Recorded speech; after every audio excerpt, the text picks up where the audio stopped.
Hello guys, welcome to my YouTube shorts mini video.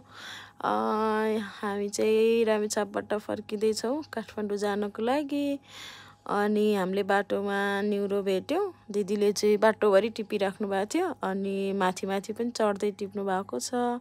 म चाहिँ तल तल टिपेर हजुरहरूलाई न्युरो देखाउँदैछु। हेर्नुहोस् त। अनि हामी अलि माथि माथिसम्म टिपेर काठमाडौँ ल्याउने तयारी गरेर एक झोला बनाएर न्युरो टिप्दै टिप्दै हिँडिरहेछौँ। अनि त्यस पछाडि रामेछापको भ्यू हेर्दै उता अपारी चाहिँ हाम्रो घर छ। उहाँ चाहिँ मेरो बुवा हुनुहुन्छ ऊ पारी।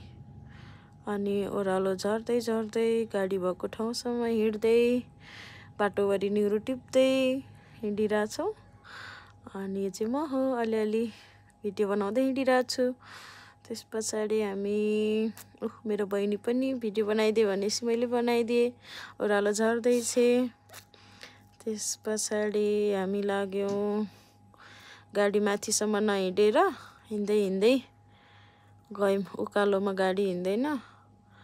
अनि घाम थियो मस्त, हिँड्नै नसक्ने घाम थियो। मैले चाहिँ क्याप लगाएको थिएँ। बल्ल बल्ल उकालो चढ्यौँ अनि आयौँ। बिस्तारै बिस्तारै पहाडको बाटो अलिक गाह्रै हुन्छ हिँड्नलाई। अनि त्यस पछाडि हामी बिस्तारै गाडीबाटोमा आइपुग्यौँ अनि गाडी चढेर काठमाडौँ आयौँ। Thank you for watching. Bye by.